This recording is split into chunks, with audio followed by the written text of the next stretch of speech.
Hi, I'm Brian McCornack, Professor and Department Head at Kansas State University, and we're partnering with the new course this fall semester with Gary LaGrange and Valor Honey. You're about to get into one of the most fascinating topics that you can probably find. Beekeeping is just something pretty special. Here's this little insect that weighs less than 1/10 of a gram, smaller than a lima bean, yet they are considered heads of livestock by the Department of Agriculture. These bees are fascinating. You can see them behind us. We're here on about 100 acres of blooming buckwheat, and they are just frantically bringing in pollen and nectar. To learn all about them and how they operate and how they function is just almost magic.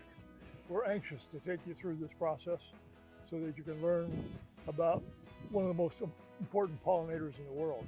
And so we look forward to your presence in our course.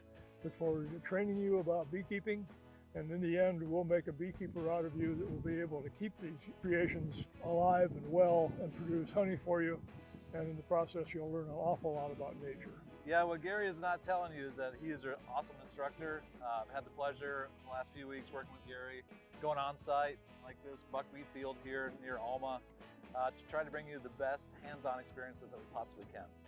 So it's not a sit and get, it is really to sit down and learn, but at the same time apply that learning into action, into some activities here at the North Line. So like Gary said, we look forward to working with you. You getting your hands dirty, probably a little bit sticky too, is my guess, and we hope to see you this fall. And the good is that you can lick your fingers. Your hands are sticky. And that emphasizes the hands-on. Our hope is to spend more time with hands-on and lecturing so that you can learn actually by doing it. Awesome. Welcome.